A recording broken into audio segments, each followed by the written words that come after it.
Hi, Stephen here for the Idiot Quilter, and here's another interview in my series of interviews with.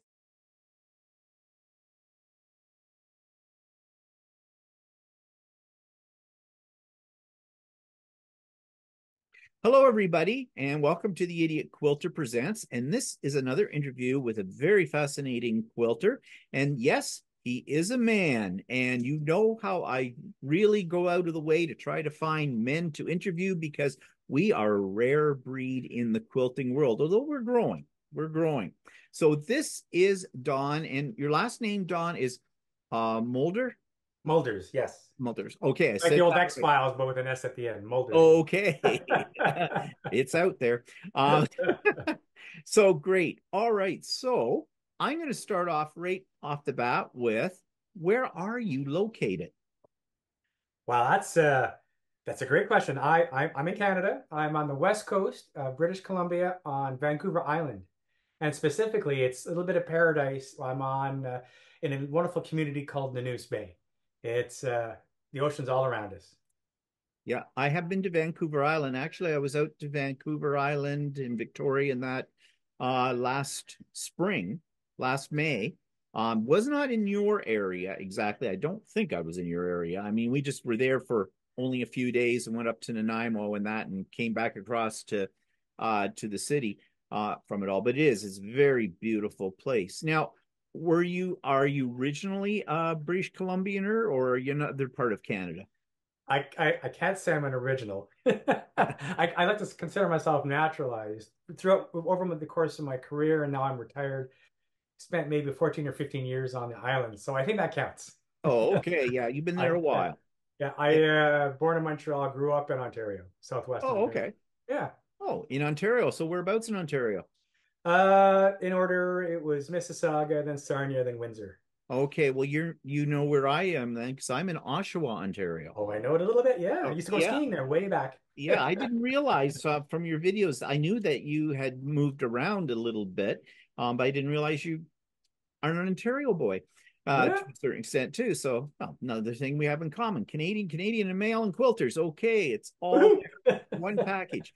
And speaking of which, before I get right into talking about your quilting, let's talk about what you did before your quilting journey because you did do some very interesting things. Well, fair enough. I spent 38 years in the Royal Canadian Air Force. Right out of high school, I joined up. In fact, coincidence, I'm wearing a shirt that has the Air Force crest on I noticed. it. uh, we moved around all over Canada, had two tours in Europe, had a tour in Florida, which all were great.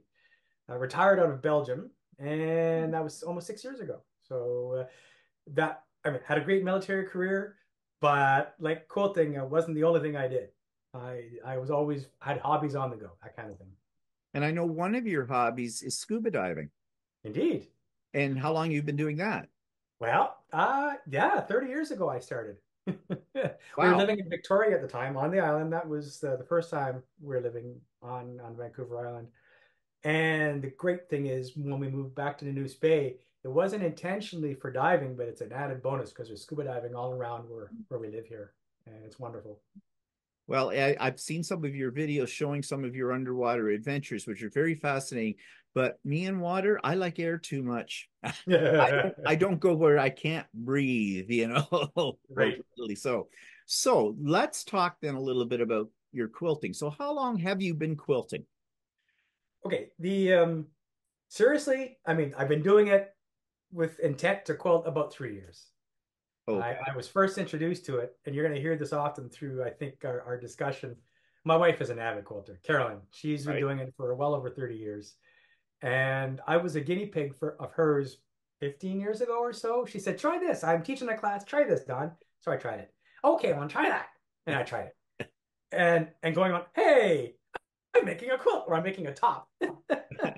uh, Interestingly enough, I did a tour in Afghanistan while I was in the Air Force, and that quilt that I made came with me. It was my bed covering when I was in Oh, Kabul. wow. Yeah, Jeez. So you say 3 years, but it sounds like you may have gotten started a little sooner than that. But you said 3 years of where you've been basically yeah, serious about doing it. yeah. Um, Yeah, no, go I ahead. dabbled a couple things. I did this little twisty quilt a few years ago, where you right you make a block and you cut it out with a twisty thing and you reassemble it, Yeah, and that was fun. It was small, right. but then along with doing other YouTube things, I decided, hey, let me do a YouTube video on me making a real quilt. Well, maybe that's the wrong word, but a full size quilt, Right. and I Right. did, and that was about 3 years ago. Yeah. Well, that's really quite interesting. So you what was it that now was it just because your wife decided to use you as a guinea pig that got you into quilting, or did you have some sort of interest in it even maybe before that? Uh, I don't think it really caught my attention before that. It was something that Carolyn did, and that was cool. You know, she become very talented and very capable. She does many different things. I think I got a flavor for it when I was sewing and is saying, hey, this sewing's kind of relaxing, right? Right. You get into a routine. You have to be precise. I mean, things. I'm an engineer by background, so I like it when there's precision and math. That's my comfort zone, and you may have noticed that in some of the some of the videos. So I enjoyed it. It was relaxing, and then it wasn't a stretch 3 years ago when I decided, well, why don't I document this? And I made this my first quilt, which was a rail fence with Right. applique. Oddly enough, yeah. Yeah. And I mean, you jumped into applique pretty quick with your first quilt. I mean, most people shy away from applique for a little while. I know I certainly did. I like applique now, but I was afraid of it at first, and I stayed away from it. But Yeah. yeah, but you right in there with going at it. And I like the fact that you come from an engineering background because quilting is very mathematical. And the precision, yes, this is something non-quilters don't realize. That some people, like for example, garment sewers. My husband's a garment sewer. He's done quilting as well, but he prefers garments. And he says, I said, "Oh, I couldn't possibly sew a garment because it's too fiddly and the whole bit, you know." And he goes, "Oh no," he says, "there's quilting is very precise. Garment sewing, there's leeway in it." So Ah, okay. which and then the opposite, most quilters who don't do garments think that the garment sewing is the hard thing and the quilting is easier because of the precision. Yeah. We have these measurements. We know we have to have a quarter cm allowance. It's easy to put it all together with a, if you're putting on a sleeve, you got to go around a hole, a kind of a thing. And I don't know, but I guess it's to whatever grabs you. So besides your wife, was there any influences in your background into quilting? Like, did you have any relatives, grandparents, mother, anybody that did quilting? I'm digging back because my initial thought is no, and I'm just making sure that that's accurate. No, I think Carolyn was my first introduction to the whole concept. Yeah, Okay, so and you're a first generation male quilter then. that's fair enough. Yep, yep, Yeah. yeah, yeah, exactly. Okay. So let's talk about the elephant in the room. And it's not an elephant, it's a darn gorgeous quilt, which I have to ask you, do you have any desire to enter that into a show? Funny you should ask. Yes, I our the local guild here in Parksville, which is more or less the same area where I live. It's on the island. Is the local guild is having a quilt show. They do this every 3 years. COVID interrupted it. Sure. So they have the big show. And I thought this quilt, this Eye of Sauron quilt is so cool. I'm gonna show it. See what happens. Yeah. Yes. So I joined the guild. I am now apparently, and Carolyn just confirmed, I'm the first male member ever in this guild of 300 people. Yeah. Well, and are there awards? Is there judging in this There quilt? is judging. This is as far as I understand, it's not official or adjudicated per se. There must be rules around proper quilt shows, I guess, if that's the right word. Yeah. But there is judging. There's and for I think the guild the executive, they will choose their favorite. There's a people's choice, so that kind of thing. Yeah. Yeah. Well, I think you've got a very good chance of winning something for that quilt because I'm absolutely out of all the quilts that I've seen you make on your YouTube channel, this one is by far the one I feel is your what they call it, opus, whatever, Oh, you know, cool. kind of thing. Yeah, because and I love the imagination. You know, Right. this is a Bargello, but I think it's the extra part of the having the center part, the eye Here, absorb. I'll just Yes, stand there. You yes. can see the eye there. It Yeah, is yeah, just it's breathtaking. And yeah. then to top it all off, you did the language. You did the applique of the language on it. And that's very intricate. That is extremely intricate. And I know you also have a video about how you did that as well. But I mean, I'm telling you, if you don't come away with something, I think you should quit that guild because they don't know what the heck they're talking about. I'll tell him that. I'll say, see, you sent me. Yeah, for sure. I would never So do that. I know you have a Uh, few others that you would like to show us. So why don't we take a look at those right now, if you don't all mind? right, sure. All right, so I figured out the buttons. This is the quilt I did before I have Sauron. It's called Vista Boxes, and this has got me hooked on combination of colors and design to give you a three-dimensional effect. You can just Yeah, see if I get out of the way here. yeah. A bit of the And boxes. this was my favorite until you did the Eye of Zoran Right on. with this because I did like the colors are those go together so well, but this the dimensional quality of that. And you know, I have seen variations of this pattern done before, but I think you added an extra dimension by putting in those little cubes on the edges, didn't you? That wasn't part of the I did. pattern. You did that. And Yep. I think that's what I like about your quilting.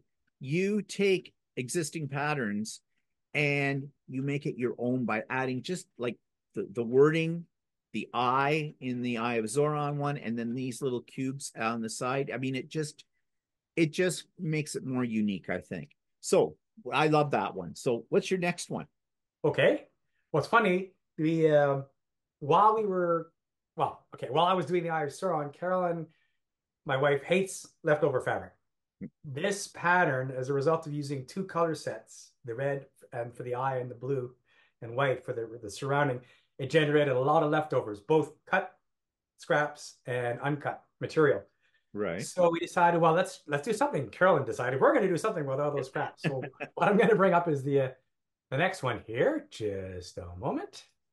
Da, da, da. And I present to you this one. Oh wow. We called it Scraps of Sauron. Because it's all the same fabric from the Eye Sauron with we added the black. So to give it that and this is Carol's design for the most part. We did it together. It was and we even made a YouTube video out of it. Yes, I Oddly. remember seeing that too. But we took the cut leftovers from the strip sets that I used for the Bargello and then reassembled them into the consistent widths per height of the quilt and then just laid them out like that. And I think it came out really well. I think it came out very well too. And you know, Yeah. the other thing too is, I mean, this is what we might refer to as a scrap quilt, but because you added the lines of black on it, it is it's not a scrap quilt. It is a quilt with a design to it, and I like how the variations in the lines of the vertical lines give it also movement because it actually looks the way it's sitting right behind you right now. It actually looks like it's curving Oh, cool. a little bit. Yeah, I see your point, just with the vertical lines of the yep, bar. Oh, okay. yep. It Neat. does. It has movement to it, and Right. quilting. And we'll talk a little bit about your actual quilting on what you do it with and everything in a few minutes. But the quilting on it too makes it even increases that texture and that movement. So, yeah, that is a very nice quilt too. Just shows people what you can do with scraps, Yeah. right? If you put a little thought into it. So, And yeah, this one's going to be in the show as well. It's a comfort quilt, so it's donated to either natal intensive care unit or something like that. That's in Nanaimo, just right. down the road from us. So it's not a keeper, but it's like you say, it looks pretty cool. Somebody's It going to get a is. It great does. quilt. Yes, they're Yeah. going to love it. Absolutely love it. Do you have anything more to show us? One more. Okay. One more. This is actually my first from 3 years ago. My first quilt. First large quilt. First large. Okay. Pardon me. Da, da, da. Getting the hang of this. Pressing buttons here. Okay. I didn't bring it in. It'll take just a second That's here. okay. Add it. I thought We're I still had added admiring the it. beauty of the other one. Yeah, okay. Ah, here we are. And that should be it. Oh, wow. So this is called lap kitties. This is the one I first did with the rail fence and the appliques of the cats. And That's gorgeous.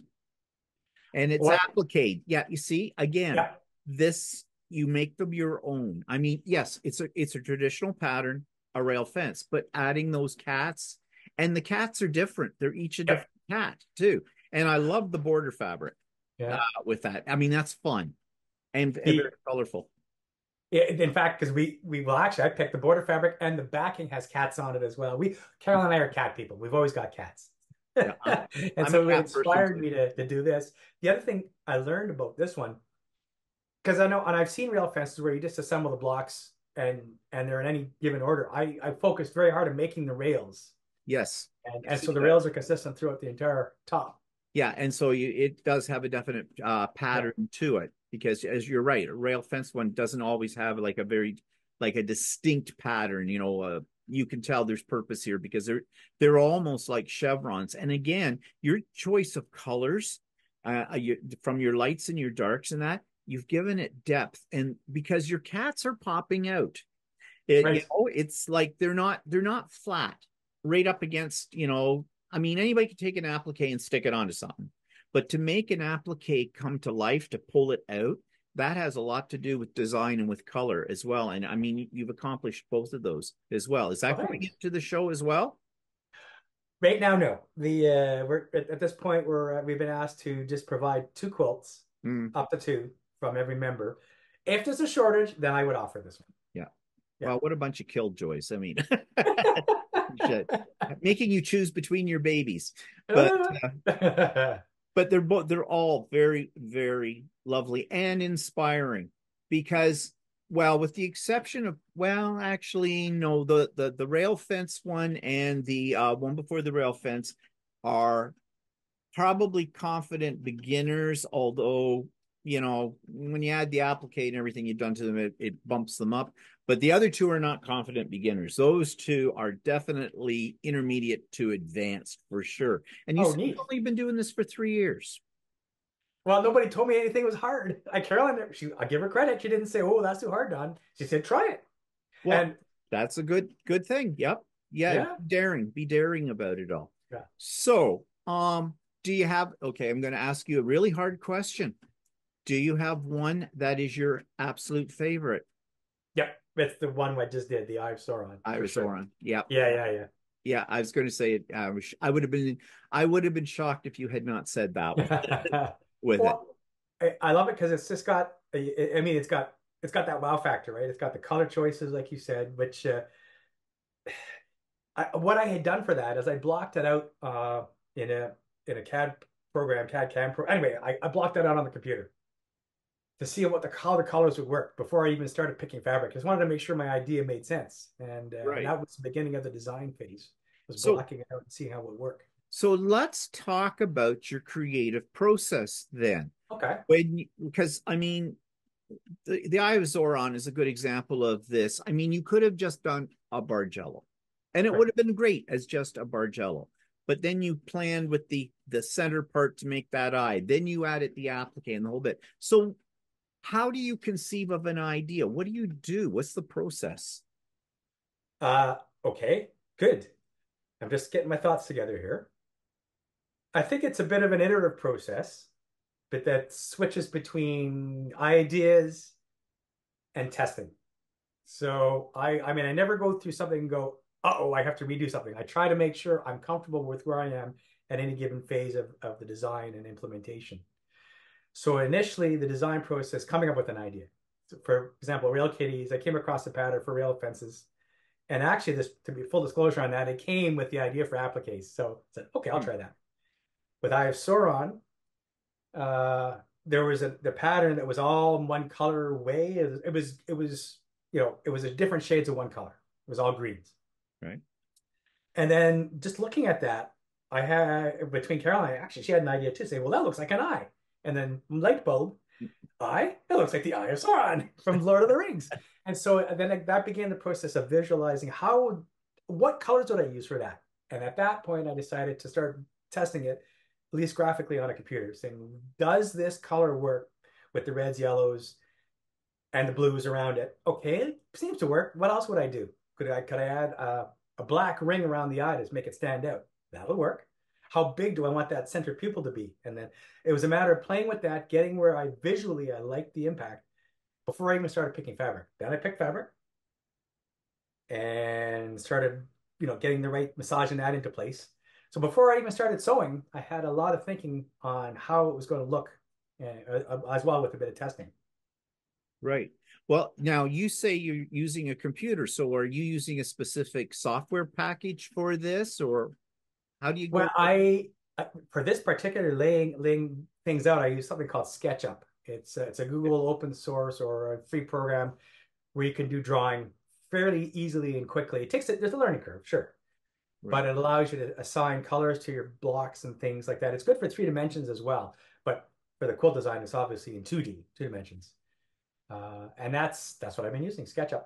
Okay. So you obviously have artistic ability to do this, but do you have like, do you do any other kind of art form? Like, do you paint, for example?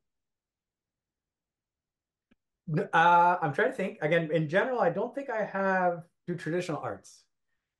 I will stretch the definition of art to say I like be creative with video editing. Mm-hmm. May have seen some of my YouTubes. I'm always playing with video editing software. I use something called Final Cut Pro for my video editing. Mm-hmm. So I like making home movies, to use an old expression, on vacations, events we do. So I take videos, I take images, still images, video, and I combine that with music into something that is a keepsake. And Right. that's how I got into video editing. I guess that's a form of art. Yes, it is a form of art, actually. I would consider it a form of art, anyways, Yeah. because it's not just a linear process. I take a picture, I put it on, bang, that's it. There's Yeah. creative elements to it. So, yeah.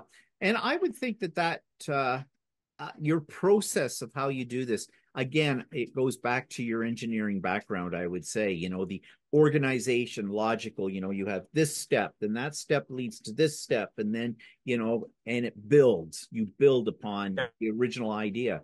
So Yeah. yeah, I can see that in your process for sure. So as a quilter now, can you just, I want you to label yourself. Are you traditional? Are you modern? Are you freeform, experimental, exploratory? And this is a hard question too. Yep. Like, because, so is there a label? Yeah. I'm going to say yes, maybe. I'm going to go traditional in the sense that I do traditional piecing. I haven't explored some of the other things like paper piecing, which I want to try at Right. some point. So as far as piecing traditional, but with the twist being I like to add or tweak. So traditional plus, how's that? That's a good term for it. Yeah, traditional plus. And I'd almost say you're probably borderline towards modern Okay. now as well. It goes on. But yeah, for sure.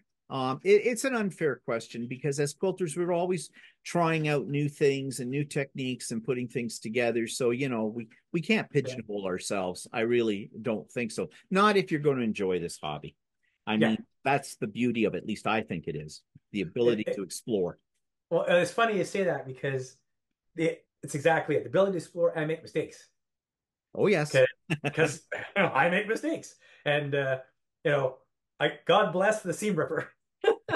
Yes, it can be Because your oh, friend. that's going to require unsewing and redoing it. Okay, that's okay. Yep. And that's how we learn. That's why I started my channel and call it the Idiot Quilter, because Right I on. make a lot of stupid mistakes. And I mean, I haven't been quilting that much longer than you. I've only been quilting for about 6 years Wow, when I got into it. Yeah. impressive. And Yeah, and I'd never used even a sewing machine until that time. So, but yeah, I made a lot of mistakes and I was tired of watching YouTube videos where everything was always perfect. Trying to learn. I want exactly. to see, okay, what happens when you do this? Like, Yeah, it makes you feel yeah, inadequate. I think, well, everybody's doing it perfect. What's the yeah, matter with me? And then if you realize, oh no, we all make mistakes. And, those mistakes lead us to something better. I yeah. always find I learned something from them. I agree with So, you. are you in your work area right now, or can you describe your work area? Okay. No, I'm not in my work area. I'm in my office where the computer is. Uh, I don't have a fixed work area. Carolyn does. She has a wonderful studio.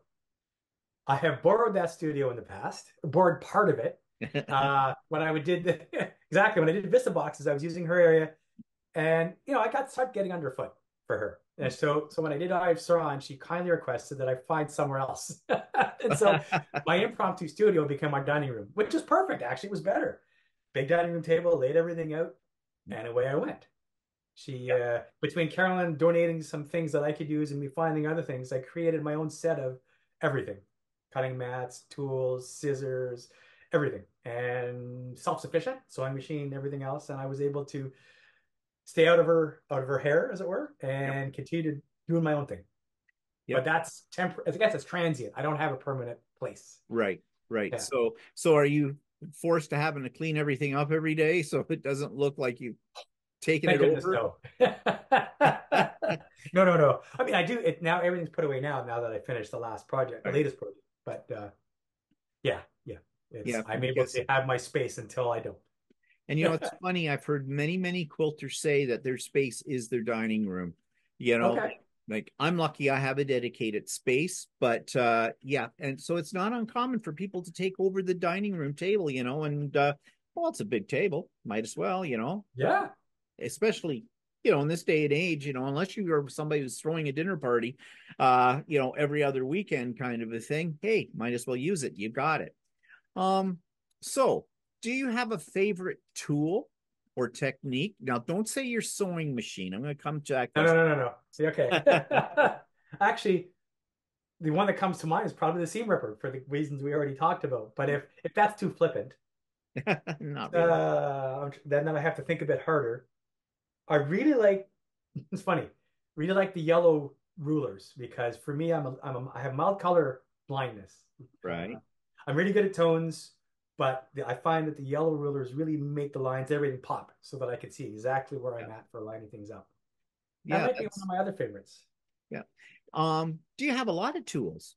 Put it that way. I mean, you've only been quilting for 3 years, but Yeah, oftentimes when people get in taken up by the quilting bug, we buy every ruler, every tool there is. I know I yeah, did. And then yeah. you find out there's only about three you'll ever use. But Yes. Well, the easy answer is I don't need to because I'm married to somebody that does have all the tools. I was going to say, Carolyn has everything. Yeah, yeah, but I have the basic set that are mine. Right. Rulers, cutters, even some things not purpose built, like a little pokey stick for a wooden stick for helping you sew things properly or poking out materials and so on. You know, Yeah. Well, so that what you're saying, although it sounds like we're trivializing that, we're not really, because a lot of people when they first get into this hobby think they're going to have to invest a whole lot of money beyond the initial investment of a sewing machine, and you can quilt with a minimal amount of materials. I mean, right, sure, they're new toys. I'm into gadgets. If it's a gadget, I want to buy it. I think that's why I got into quilting, because I was fascinated by sewing machines, and I right, never stopped. But you can do it on.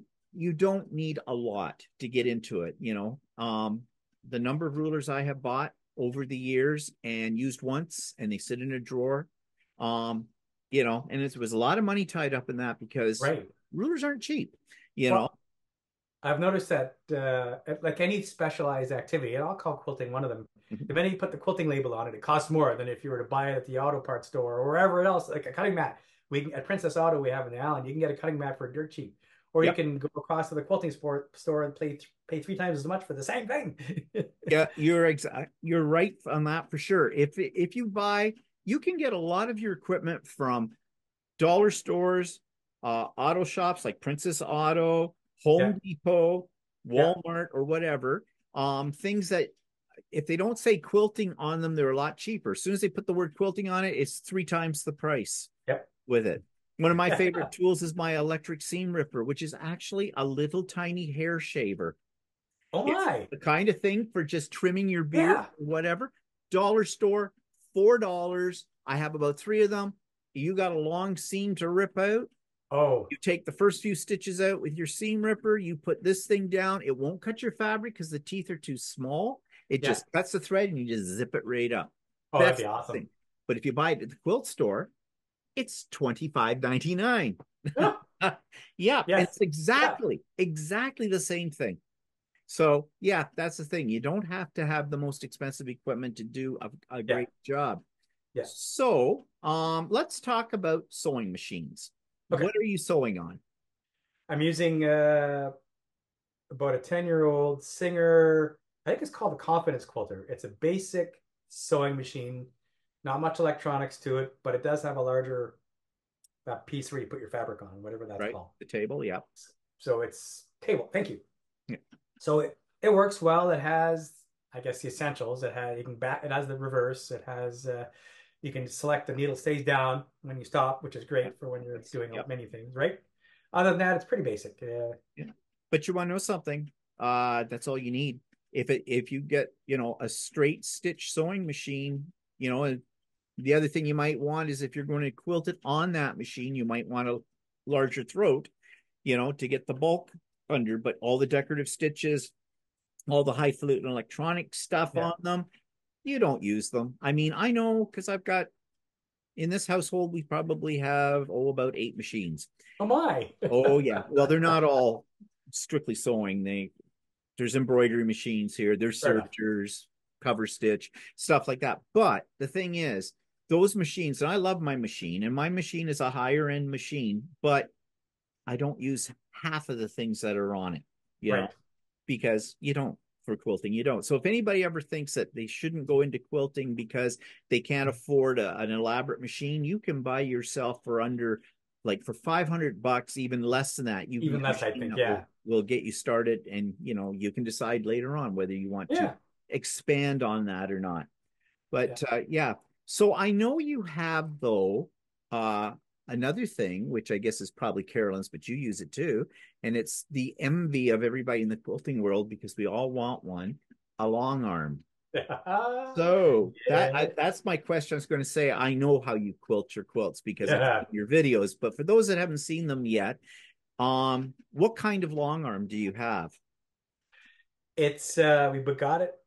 Okay, quick story. I'm gonna share with you. Yep. When I retired, but when let's say we retired, uh, the deal was we would find a house that had room for Carolyn's quilting studio and get a long arm machine. Mm. So that was the deal. We found the house, perfect house, and then we turned around and bought a long arm machine, which is the Unique by Hmm. Gray's company, the Unique 21. So at that time, it was the largest machine they had with a 10-foot frame. Hindsight, 10 feet is not big enough. Funny you should say that. I'll tell you in a minute why. Yeah, but it's got the automation on it. So for me, it's perfect because once you set everything up, you pick the pattern you want, and notwithstanding you have to do the care and feeding, it does the job. Carolyn has been learning and teaching herself how to do the free motion quilting Mm. on the machine, Right. and she's getting really good at it. But for me, it's pushing buttons and picking a pattern. Yep, you're a man after my own heart. I have a long arm. I have an APQS. Mine, when I laugh when you said 10 feet, not long enough. Yes, I know what you mean. I got a 10 foot. My husband said you should get the 12 foot. That in the space we're putting it in, I said, I want to be able to walk around it. He says there's plenty of room. Like it's his workshop, actually, Right, part of right. his Okay. workshop Yeah. that's there. And I said, yeah, and then I'll hear you cursing and swearing because you can't get to the workbench because there's a stupid long arm stuck in there. But yeah, and every time he says to me, you should have got the 12 foot. You should have got, and it would have fit. But I am happy with the machine I have. Like you, I've got the computerized system on it because yeah, I'm not dedicated to learning free motion. I admire anybody who can do it, but it's practice. And I'm an impatient person. I wanted instant gratifications, and I'm very Yep. happy pushing buttons with it. So yeah, and I love it. It's my favorite tool. I do not they're expensive toys, Yep. but I don't resent 1 cent I spent on that machine. I absolutely love it. Well, APQS is a solid brand. Are they made in the States, Yeah, they're APQS? made in the States. They're Yeah. American made, and Yeah. it's an excellent company. But the Yeah. Grace Company, actually, Grace Company has something to do. I have Quilt Path is what the name of the computerized program on it, and Grace Right. Company is actually the people who make the program for Right. it. So they've got their fingers in a lot of them out there, and you know, you've got the 21 that's the 21 that says the space of your throat, right? 21 inches. Correct. And Yes. mine is what they call a Lucy from APQS, and it's Ah. Right. and it's a 26 inch Yeah. on that. But you know, those are when people are buying long arms, if they don't know this, yes, they tell, oh, you've got 21, 26 inches of space. You really don't. No, you don't. But you Yeah. start losing it as the quilt rolls up, right? Yeah. But I love it. I love my long arm. Yeah. So if you had all the money in the world, then Yeah. is there something you would invest in to do with quilting? There is. And There what's is. that? In fact, it's the long arm. Carolyn's long arm, and I've used it a bit. It's good, but it's not great. It's it's starting to show its age already. It's Hmm, 5, 6 years old. It's had a couple mechanical things go. Maybe that's normal. But frame size, we'd like bigger. right? Throat size, we'd like bigger. Quality, we'd like better. So I haven't convinced Carolyn yet. I'm saying we have the money. Let's do it. We've been looking at the Bernina. I mean, that's Cadillac, right? That's Swiss engineered and all that. But I looked at some of their videos, even for assembling the frame, and I see how over-engineered it is, and how well built it is, and I go, okay, this might be something cool. So if I had all the money in the world, yeah, I think I'd upgrade Carolyn's long arm into something Up at the one. next tier, like Yep. APQS is next tier. Her Yep. Grace, it's a good machine, but it's the lower tier for sure.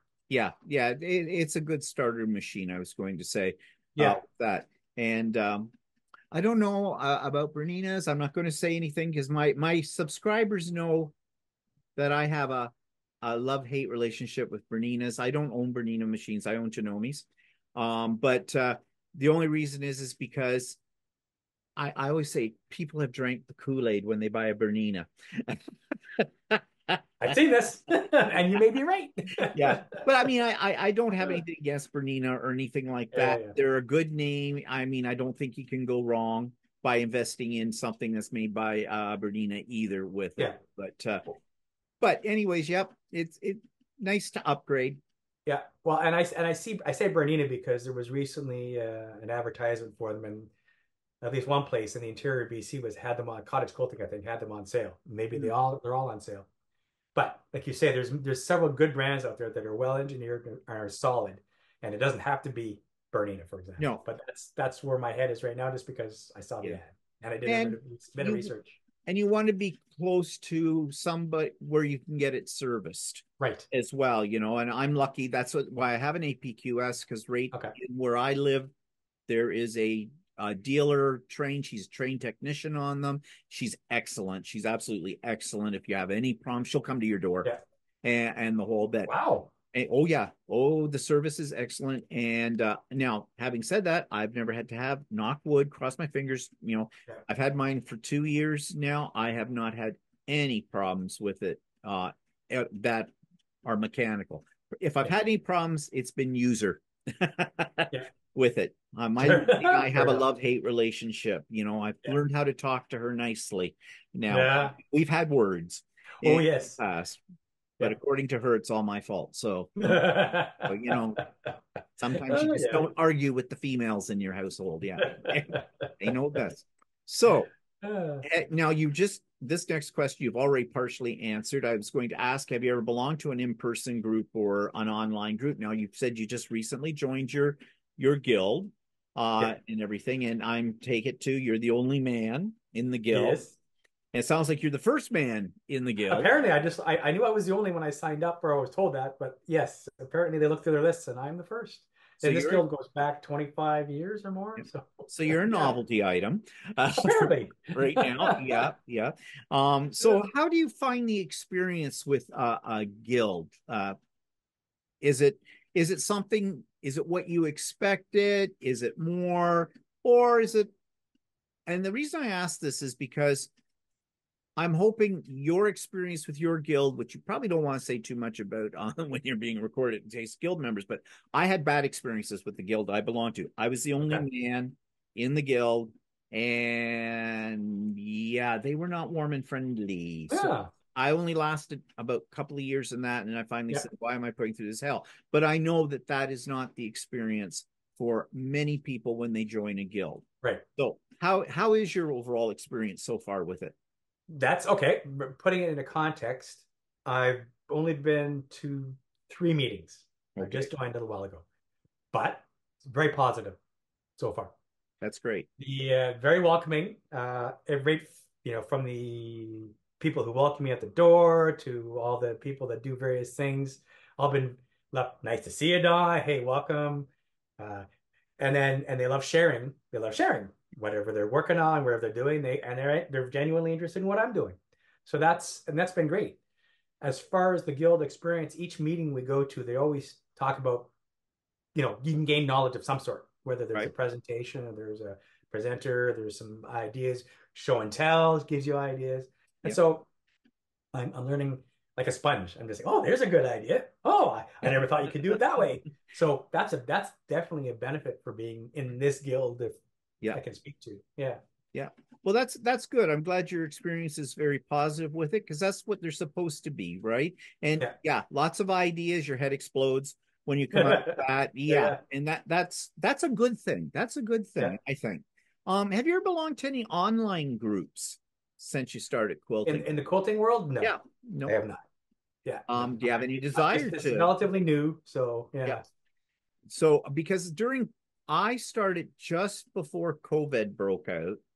And so, of course, at that point in time, well, I had been going to the guild meetings. The guild went virtual because of that. And I've gone very much virtual now in my world, but because I run retreats as well, two every year, and I have pop up sew days, and I have a lot of people. I have a lot of fun with those. And to be honest, I used to go to in person retreats. Have you ever been to a retreat?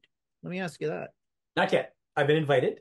Mm-hmm. I haven't taken that step yet, and I think part of it is because I'm probably not confident enough to be in that group of experts who are Well, doing this. get So, over that. Yeah, I have been to in-person retreats and I love them. I love going yeah, to them, but I was the very first retreat I ever went to was with when I first joined the guild. It was one of the retreats, and just like what you said, same thing. I thought, I don't know, there's going to be so many people there who know much more than I do. I'm going to look like a complete idiot in that. And I found everybody was very, very helpful yeah, with it, and nobody laughed at me. So they because I think everybody's been there. We've all had to start somewhere with it. We remember what that was like. So we tend to, be kind to the new right, people, or should be, anyways, with that. right, But I now find that I prefer, I don't do in person retreats anymore. I do completely virtual because, yeah, and here's why in the medium of Zoom with it, it's like being there with everybody else. However, I don't have to lug all my equipment, and you right, eventually you get there and you realize I just forgot stuff like my fabric or whatever, and that's a drag. Whereas in the confines of my own home kind of yeah, thing, I've got it all there, so I don't have to worry. yeah, And I don't really find now, I do know though, some people go on a retreat because they want to escape physically from their everyday environment. And I've yeah, heard that. Yes. virtual, you can't, especially if you're somebody who's got a household full of people, you Mm. know, and that are nagging at you all the time. So I understand that part of it. I Yeah, don't have a household full of people. There's only two of us, and he stays in his corner upstairs, and I stay in mine, and we don't have any problems. Yeah. perfect. And oftentimes he's on the retreat with us too, but from Yeah. his sewing room, Right. Oh, well, virtually. that's So fun. yeah. So So, I like it for that reason. But so can I ask you how the logistics are of that? I mean, you've got your area, your studio, or your work yep, area, correct? Do yep. you use a laptop then to? Yes. In Oh, fact, I'm sitting in my studio right now. It's just that oh, I've got okay. a virtual background on it. Right. So right behind me is my embroidery machine. And Perfect. my computer stuff is all set up in here. And as I Right. tell people when I run a retreat or run a pop-up sew day, I often run a couple of computers for various reasons. There's a lot of monitors in this room too. Fair I'm enough. never I'm never more than 6 inches away from some form of monitor or Right. computer, kind of a deal. And yeah, it works out for me. It works out very, very well. But I'm a techie, so it appeals to me. I mean, Yeah. that's probably why I like Yeah. it too. Ditto. That's my background. In fact, it was engineering, Yep. computer science. So Yeah. definitely, that's So I it am a does self-proclaimed appeal to me. techie. And I think more and more people are getting into the Zoom retreats and things like that. Okay. If the number of people I have that show up to my stuff is any indication, we usually I have a pop-up sew day this Saturday, and I'll Yeah. probably have between 40 to 50 people on Wonderful. Zoom at once. And I like it. I really like it. But for some people, they'd rather be in a physical environment. That's okay. Yeah. Whatever floats your Cool. boat. Um, so let's talk about where you get your supplies. Are you an online person, or do you have some stores really close to you? Would you rather buy in a brick and mortar, or what's your preference? That's okay. Primarily, okay. We do have stores. We have several stores in the general area. We have a wonderful place just down the street from us in Parksville. There's another great one in IMO up the street if it were as you were. But full disclosure, I think I get most of my stuff online, as does Carolyn. It's it's great when you want a specific thing, you go to the local store and you have a nice chat with the people there and they have what you want and you're great. Online, the beauty is that they have quite the selection and the prices in general are good. Yeah. My favorite, I think, I don't know if this is out of place to say it, but I'm not going to get in trouble by saying my favorite place online. No, you're not. Okay. It's got to be Missouri Star in Right. Hamilton, Missouri. Of course, I learned about them through Carolyn, but even I go there now and I browse for stuff, and they seem like they know what they're doing. They're having fun. They being from Jenny Doan and her whole team. She's the front end of it. Yep. I read a bit of their business story behind them. It's brilliant from a marketing and business development perspective. So I really like that company, and they got cool stuff. Yeah, yeah, and I think the Missouri Star quilt too. That's one that everybody is familiar with during the quilting, and they are kind of the flagship. I mean, Okay. that's it's a destination point too. I would Yeah. love to go to Hamilton, Missouri, because the Yeah. whole town is nothing but quilt shops. You know, Now, just be I've, ka-ching, ka-ching. having said that, I've gone to a few places, Canadian places, and I'm trying to think. One of them is K&A Yep, Studio or K&A Quilting Shop, yep. somewhere in Crate A Ontario. I forget Studio, where. Yeah, Ingersoll. Yep, Ingersoll. yep. They have some really great stuff. You There's might one in the want to Ottawa Valley, You LA. might want to get there again soon, because they're going out of business as of March Ruh-roh. 30th. Yeah. Oh, okay. Have a big sale on right now though. Well, I'll have to go 30% look. off. Yep. Online. So All right. Yeah, and then there's another one in the Ottawa Valley. It might even be called Ottawa Valley or something or something. Or there's a place that I've ordered for materials from them as well, and great service. Friendly people. yeah. Yeah. Not Water Girl. There's one called Water Girl. I don't know. Okay. There's a few down there. The reason I know these places too is, well, some of them I've physically been to as well, but Right. I always review Canadian quilt stores across Canada Right. every week on my channel as well. So I'm familiar with them. So when I Right. was out in your end of the woods last spring, I went to a really cute little place in the back roads of somewhere. What was it called? I want to say no, Bear wasn't in the names. Brothers or something. Three guys, three, I don't know, something. Okay. Troll On Brothers. Troll Troll. Ah, Brothers. I've heard of them. Yes, Yes. yes. That was a cute little store, and they had a good selection for such a small space. But Right on. yeah, I went to several different quilt stores out in on the island, and in Vancouver on Granville Island. Yeah. There was one too, a cute little place. Forget what it was called, but yeah, but I did them. Yeah, Right I mean, on. There- isn't that funny? You plan a It's holiday, you plan it around where the yeah. customers are. Yep, Carolyn Yeah. has done that. We've done the road where we're going somewhere. I wonder what the local quilt shop has. Oh yeah. I do an internet search and go, okay, plan out the route. Here we go. Right. This. So yeah, now I know some people don't like to buy their fabric online because, and this is what I hear from those that hate it, they want to feel it Okay. first. Are you a feeler? Do Uh, you like to stroke the I fabric? do, but it has not been part of my selection process in general. I'm Right. usually more into color. I'll know once I start using it whether I like it or not. Yeah. I mean, it's a weird story because I've used, for example, Kona fabrics in the past and loved them. And I got a wide back Kona, and for whatever reason, I'm wondering if they gave me the wrong color or the wrong product because it didn't feel like the other Konas I'd Hmm. had, and it would just it became too thready too quickly, and Okay. it was Yeah, very that doesn't strange. sound like Kona, No, exactly. because you know But you're getting so quality. that's my point is once I start working with it, okay, then I'll know if I like it or not. Right. And that's based on my limited experience, of course. And I always say to people when they say that, well, I like to feel the fabric first to see the quality. Well, I always say, well, if you buy brand name from online, you already know. Like if you buy Kona, you know, except maybe in this case where Yeah. you got the wrong, maybe the wrong thing, but you know exactly what it's going to be like. I mean, if you're buying it off of Temu or something that has a name on it that comes from some place you've never heard of before, I'd be a skeptical about it. But and because fabric is expensive, so Yeah. and even more so, and that also brings up point about Missouri Star Quilt. They run some really great sales, but it's our dollar that kills us, isn't it? The Yeah. exchange rate. Oh, and I mean, a lot of my American viewers and that I have had to explain exchange rates to them many, many times. And Yeah. don't get me started on if there's the possibility of duty. Doesn't happen often, but No, it hasn't happened for us. It's very rare. Usually yeah. it comes right through. But you're right. Exchange rate. And then shipping. Shipping can be We pay. we We start pay. it's pretty good on the shipping to Canada though. They got Yeah. that down pat. So Yeah. yeah. So how about sources for, or do you have any experts you go to or people that you go to for inspirations? Probably online, but Yeah. like you Well, you already mentioned know one of Jenny the Doan, answers to that, and that's my wife, Carolyn. right? Yep. And she's always I'm my sounding board for whenever I have a bright idea.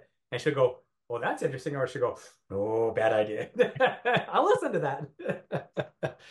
But online, I do the YouTube thing. I'll search for some ideas. That's how I came across a way to do finishing the binding. There was this guy. There's a guy. Yep. Can't remember his name, but he has a great methodology for finishing the binding, for joining the Right. tails. Yep. Yeah, and I like that for when I find a way to do something that's visual as opposed to having to measure everything. I don't mind measuring, but if I can do a visual with what you've already got, then it's more. I find it more precise. Yeah. Yeah. And I think we've all gone to the University of YouTube Yeah, yeah, when it came to getting started with quilting, and there's just how can you not go to YouTube and learn something? I right. mean, there's lots of experts. I mean, you get picky after a while about what kind of thing. And you mentioned visual, and YouTube is definitely a visual media for that. And I find that that's very helpful for me because I'm kind of a visual learner. So I want Yeah, to see how you do these things. I don't want to read it, yeah. I want to see it kind of a thing. Um, so speaking of YouTube, let's talk about your channel. So, Hmm. how long have you had a YouTube channel? I have to click on my channel to see how when I establish it, but I'm going to say at least 10 years. I was going to say 13. There Why we are. Okay. why do I say that? Because I went back to on your back catalog of videos, I went to what seemed to be your oldest video, and it was from 13 Right. years ago. And Oh that my was goodness. the one in Belgium with the Yes. in the snow with a cat called Orange. Yes. Yes. Orange. Orange kitty. Okay. Orange. Yeah. Yeah. So Thank I, you've actually yes. been doing a YouTube channel longer than me. I've been doing it for about 12 years, Okay. but not all is quilting. No. With that, mine was totally something different when I first started out, and I think yours was too, Same, obviously, same. Exactly. Exactly. It with was that. everything but quilting was only more recent. Yeah. So why did you start one? Well, it comes back to something I mentioned before is I like documenting stuff that we do for our own keepsakes. Right? And some other folks, some friends that say, well, hey, can we see that? And from a technology perspective, the easiest way to share something was with YouTube, because then you just put it on the cloud, somebody Yep. else can grab it. There's no size limitations, no email worries, et cetera, et cetera. So that's how it started. And one of the first videos also was because I used to brag, I can wash my car in 30 minutes. I mean, hand wash. No, there's no way you can do that. So here, watch. Here it is. True. Yeah, because And I'm also a so, bit of a car guy, and et cetera. Yeah, yeah. Well, you're a bit of everything. I'm going to come yeah, back to some of those in a minute, but okay. So now you've got the YouTube. You're sharing things for friends, family, and yeah, whatnot, and then you got into. I know you've done videos showing your scuba experiences as well, yeah, and some of the different things associated with the Air Force as well. I've seen yeah. all of that in your service. Wow. And that, yeah, oh yeah, I do well research, okay, before these interviews. I'm just not a pretty face, Yeah. or a talking head. Although, but some people think that. But back to you. So you got into quilting, and now you've taken the YouTube more into that direction of that. So what do you have a goal then for your YouTube channel in terms of the quilting part of it? Like, I've been thinking about this recently because, exactly where's it going? In the last year, year and a half, I went from my subscribers before the quilting adventure, it was about 100, and now I'm over 1,000 of them. Where did that come from? So what makes me think, well, if people are watching it, what could I do that would actually give them more benefit than just watch Don make mistakes, which has been some, I mean, I make quilts, cool, they come out great, but it's more about my process than anything. Yeah. And I think maybe my last video seems to have done well. And it was actually trying to show something, trying to teach something. So I think that's my longer goal from the quilting perspective is to actually come up with projects where I can show a specific thing and say, here's my success. Here's how something could work. Yep. And I'm glad you said all of that because that's what I was thinking about as I've watched the progression of them. That Right, now you've got into the area where you're now teaching. right, You're showing us tutorials like your recent one about cutting the applique for the Iozoron. You know, right, that wasn't just okay. I cut this out on Scan and Cut. You showed the process, and right. I learned something from that. Like I Excellent. said, now I want to blow the dust off my Scan and Cut and try a few Yeah. things myself based on what I saw in your videos. So that's great. So do you have some maybe longer term goals for your YouTube channel? I'll say no. I know. I mean, all the power to people that use that and expand it into a business. Sure, make a bit of money from it. For me, that's never been a goal. It's been more just I enjoy doing it. I enjoy sharing, but it's not the end game is not to Do it. be an influencer. Let's say it's not my desire. Right. And funny you should say, because that's what often people think when you've been on YouTube for a while, that you're starting to develop it into a business, because some people do. But another Yeah. thing, and away from YouTube for a second, back to the long arm, have you ever been asked the question, oh, you got a long arm. Are you going to start a business? Are you going to long That's arm for other people for money? well, actually, because it's Carolyn's long arm, so they ask her more than me. Yep. But yes, we've been asked that question, and Carolyn's answer is, I do this for fun. I'm happy to do other people's for a nominal fee, and she does. She Yep. makes a bit of cash on the side, but it's not the raison d'etre for having the long arm. It's for her enjoyment.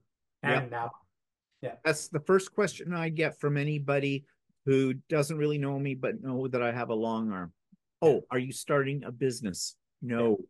no, Well, why do you have it? It's for me. Well, yeah, that's a lot of money to spend. It is. But yes. for me, I'm worth it. So, you know, yeah, no, I don't want to get into a business either. I'm Yeah, retired. I want to work on my schedule, my way, not on yeah, somebody else's. yeah. You're singing my song here. Yeah, Yep.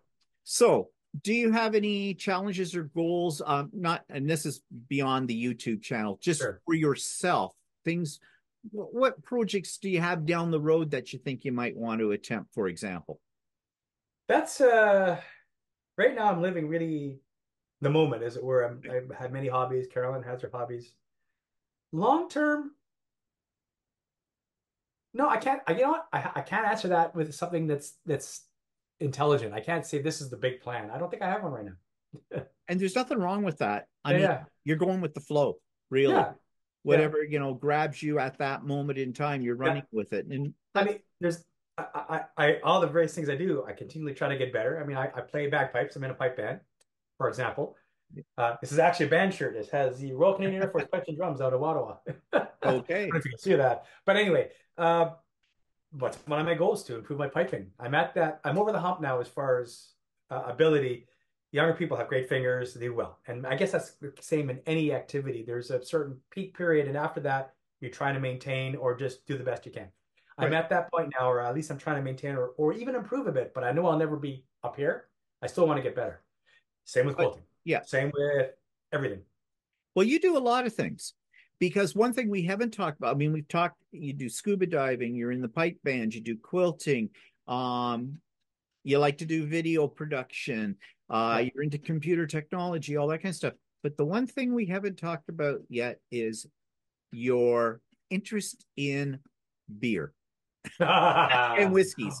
Oh, there's my Achilles heel. Yes. Oh, Because I've yes. watched your videos, which make your videos very unique. When you get finished a project and you pull out some new, like Something. a new whiskey or something like that. So Yep. So tell me a little bit about that.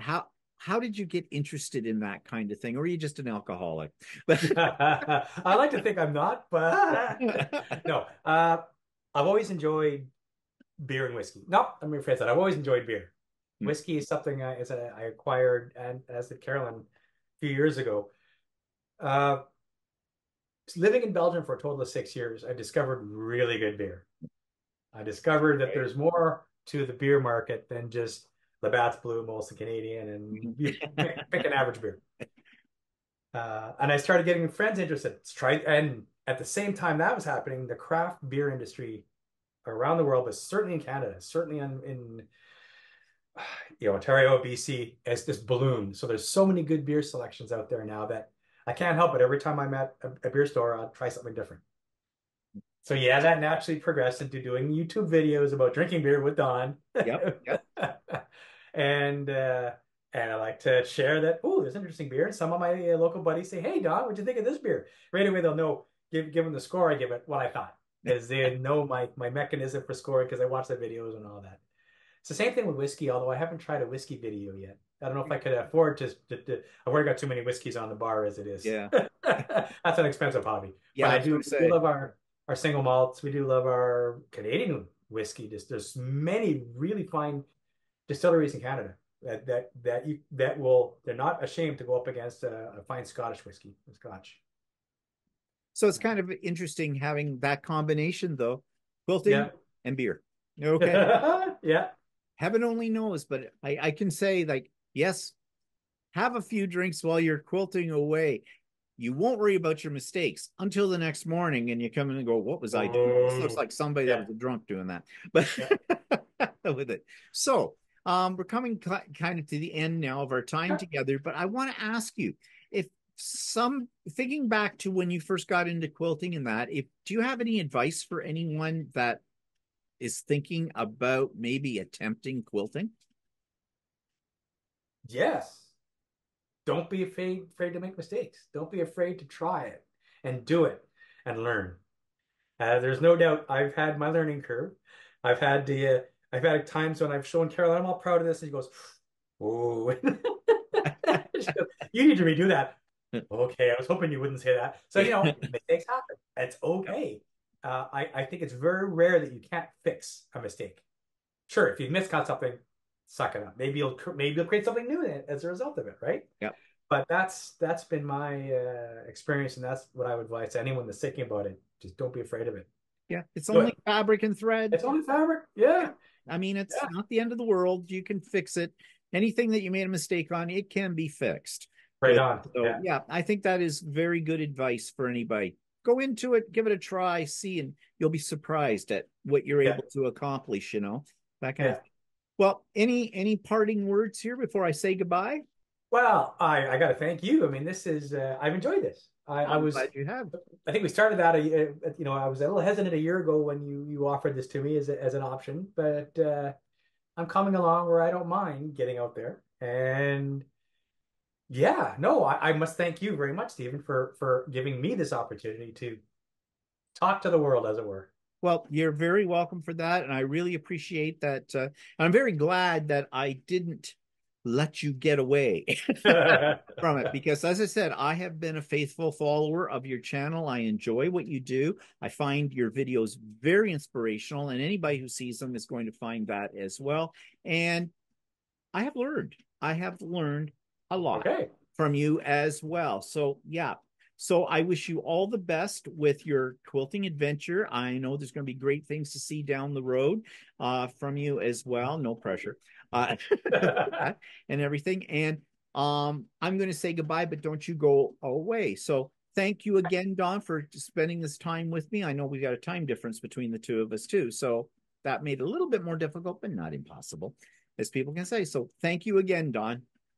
Thank you.